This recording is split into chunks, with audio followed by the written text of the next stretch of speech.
Welcome to Bible in a Year with Scott Purcell. I'm so glad you're joining me. This is a daily reading of portions of the Bible, following a plan that will include the entire Bible in a year. And now, let's open the book and begin our readings. This is the reading for day 43. If your reading is aligned with the calendar year, this is for February 12. The Old Testament reading is from Exodus 11 and Exodus 12. Exodus 11. And Yahweh said to Moses, Still one plague I will bring upon Pharaoh and upon Egypt. Afterward he will release you from here. At the moment of his releasing, he will certainly drive you completely out from here.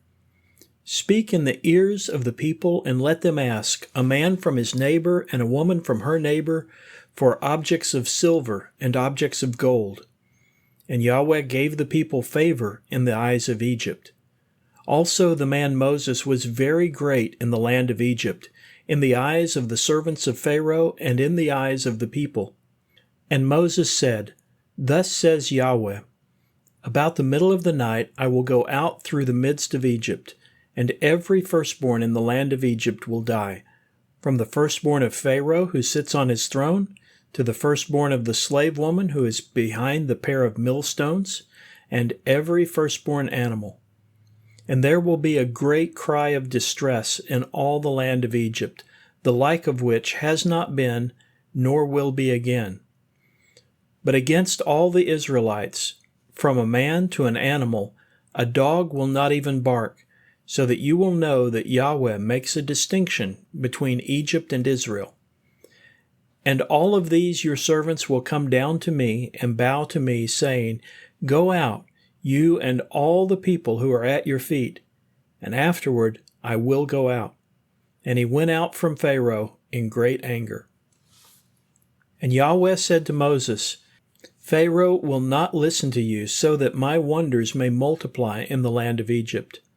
And Moses and Aaron did all these wonders before Pharaoh, and Yahweh hardened Pharaoh's heart, and he did not release the Israelites from his land. Exodus 12. And Yahweh said to Moses and to Aaron in the land of Egypt, saying, This month will be the beginning of months. It will be for you the first of the months of the year. Speak to all the community of Israel, saying, On the 10th of this month they will each take for themselves a lamb for the family, a lamb for the household. And if the household is too small for a lamb, he and the neighbor nearest to his house will take one according to the number of persons. You will count out portions of the lamb according to how much each one can eat. The lamb for you must be a male, without defect, in its first year. You will take it from the sheep or from the goats. You will keep it until the 14th day of the month, and all the assembly of the community of Israel will slaughter it at twilight. And they will take some of the blood and put it on the 2 doorposts and on the lintel on the houses in which they eat it. And they will eat the meat on this night. They will eat it fire roasted and with unleavened bread on bitter herbs. You must not eat any of it raw or boiled in the water, but rather roasted with fire, its head with its legs and with its inner parts. And you must not leave any of it until morning. Anything left from it until morning you must burn in the fire. And this is how you will eat it, with your waists fastened, your sandals on your feet, and your staff in your hand, and you will eat it in haste. It is Yahweh's Passover. And I will go through the land of Egypt during this night, and I will strike all of the firstborn in the land of Egypt, from human to animal, and I will do punishments among all the gods of Egypt. I am Yahweh. And the blood will be a sign for you on the houses where you live, and I will see the blood, and I will pass over you, and there will not be a destructive plague among you when I strike the land of Egypt. And this day will become a memorial for you, and you will celebrate it as a religious feast for Yahweh throughout your generations. You will celebrate it as a lasting statute. You will eat unleavened bread for 7 days. Surely, on the first day, you shall remove yeast from your houses, because anyone who eats food with yeast from the first day until the 7th day, that person will be cut off from Israel. It will be for you on the first day a holy assembly, and on the 7th day a holy assembly. No work will be done on them, only what is eaten by every person. It alone will be prepared for you. And you will keep the feast of unleavened bread, because on this very day I brought out your divisions from the land of Egypt, and you will keep this day for your generations as a lasting statute. On the first day, on the 14th of the month in the evening, you will eat unleavened bread until the evening of the 21st day of the month. For 7 days yeast must not be found in your houses, because anyone eating food with yeast will be cut off from the community of Israel, whether an alien or a native of the land. You will eat no food with yeast. In all your dwellings you will eat unleavened bread. And Moses called all the elders of Israel, and he said to them, Select and take for yourselves sheep for your clans, and slaughter the Passover sacrifice.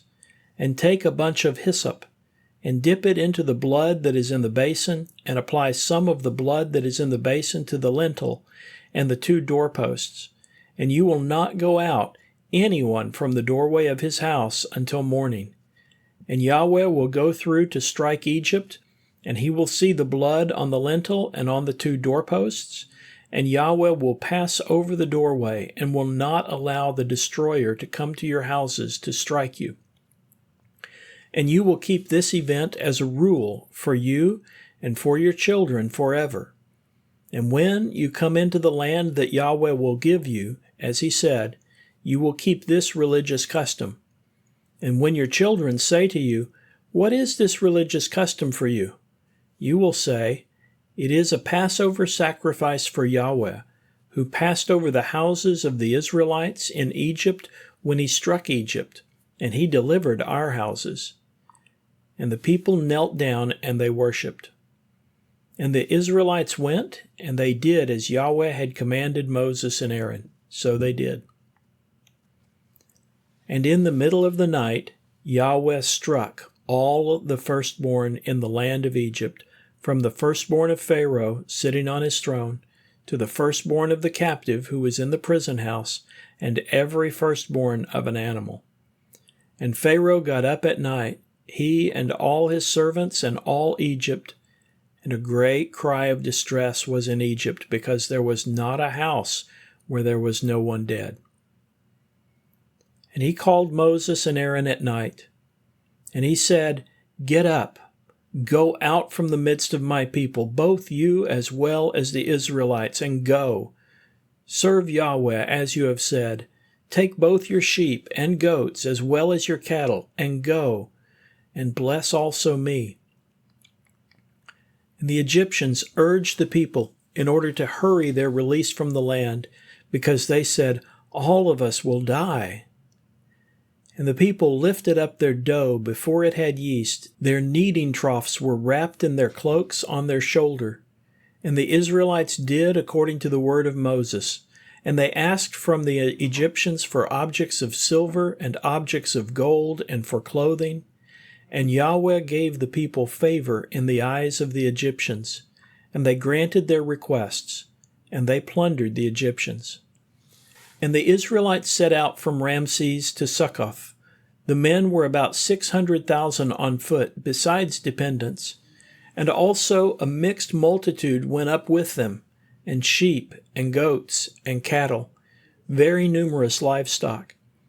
And they baked the dough that they had brought out from Egypt as cakes, unleavened bread, because it had no yeast when they were driven out from Egypt.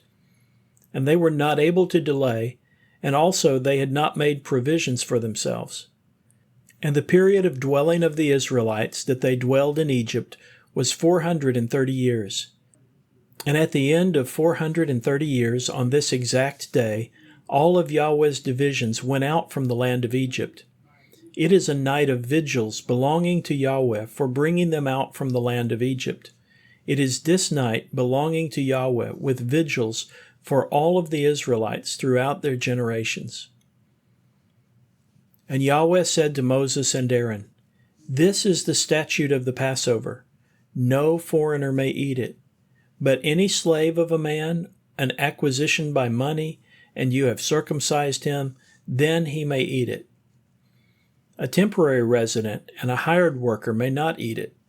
It will be eaten in one house. You will not bring part of the meat out from the house to the outside, and you will not break a bone of it. All of the community of Israel will prepare it. And when an alien dwells with you, and he wants to prepare the Passover for Yahweh, every male belonging to him must be circumcised, and then he may come near to prepare it, and he will be as the native of the land. But any uncircumcised man may not eat it. One law will be for the native and for the alien who is dwelling in your midst. And all the Israelites did as Yahweh had commanded Moses and Aaron, so they did. And it was on exactly this day Yahweh brought the Israelites out from the land of Egypt by their divisions. The New Testament reading is from Matthew chapter 27, verse 11 through 44. So Jesus stood before the governor, and the governor asked him, saying, Are you the king of the Jews? And Jesus said, You say so. And when he was being accused by the chief priests and elders, he answered nothing. Then Pilate said to him, Do you not hear how many things they are testifying against you? And he did not reply to him, not even with reference to one statement, so that the governor was very astonished. Now, at each feast, the governor was accustomed to release one prisoner to the crowd, the one whom they wanted. And at that time, they had a notorious prisoner named Jesus Barabbas. So after they had assembled, Pilate said to them, Whom do you want me to release to you? Jesus Barabbas, or Jesus who is called Christ? For he knew that they had handed him over because of envy. And while he was sitting on the judgment seat, his wife sent a message to him saying, Have nothing to do with that righteous man, for I have suffered much as a result of a dream today because of him. But the chief priest and the elders persuaded the crowds that they should ask for Barabbas and put Jesus to death. So the governor answered and said to them, Which of the two do you want me to release for you? And they said, Barabbas. Pilate said to them, What then should I do with Jesus, the one who is called Christ? They all said, Let him be crucified. And he said, Why? What wrong has he done? But they began to shout even louder, saying, Let him be crucified. So Pilate, when he saw that he was accomplishing nothing, but instead an uproar was developing, took water and washed his hands before the crowd, saying, I am innocent of the blood of this man. You see to it. And all the people answered and said, His blood be on us and on our children. Then he released Barabbas for them, but after he had Jesus flogged, he handed him over so that he could be crucified. Then the soldiers of the governor took Jesus into the governor's residence and gathered the whole cohort to him. And they stripped him and put a scarlet military cloak around him, and weaving a crown of thorns, they put it on his head and put a reed in his right hand. And kneeling down before him, they mocked him, saying, Hail, King of the Jews! And they spat on him and took the reed and repeatedly struck him on his head. And when they had mocked him, they stripped him of the military cloak and put his own clothes on him and led him away in order to crucify him. And as they were going out, they found a man of Cyrene named Simon. They forced this man to carry his cross. And when they came to a place called Golgotha, which means place of a skull, they gave him wine mixed with gall to drink. And when he tasted it, he did not want to drink it. And when they crucified him, they divided his clothes among themselves by casting lots. And they sat down and were watching over him there. And they put above his head the charge against him in writing, "This is Jesus, the King of the Jews." Then 2 robbers were crucified with him, one on his right and one on his left. And those who passed by reviled him, shaking their heads and saying, "The one who would destroy the temple and rebuild it in 3 days, save yourself. If you are the Son of God, come down from the cross." In the same way also the chief priests, along with the scribes and elders, were mocking him, saying, "He saved others. He's not able to save himself. He is the King of Israel. Let him come down now from the cross, and we will believe in him. He trusts in God. Let him deliver him now if he wants to, because he said, 'I am the Son of God.'" And in the same way, even the robbers who were crucified with him were reviling him. The wisdom literature reading is from Psalm 21, verses 1 through 7. Psalm 21. For the music director, a psalm of David. O Yahweh, the King will rejoice in your strength, and how greatly he will delight in your help. You have given him the desire of his heart, and have not withheld the request of his lips. For you meet him with blessings of good things. You set on his head a crown of fine gold. He asked life from you, and you gave it to him, length of days forever and ever. His honor is great because of your help. Splendor and majesty you have bestowed upon him. For you set on him blessings forever. You make him glad with the joy of your presence. Because the king trusts Yahweh, and through the steadfast love of the Most High, he shall not be moved. This concludes the reading for day 43. Thank you for listening. These daily readings are made possible by your generous support of the Global Outreach Ministry of Scott Purcell. To partner with us and enable this work and others like it, please visit huttobible.com/give and select Go Pastor Support from the fund list. You can also sign up for ministry updates at scott-purcell.epistle.org/subscribe.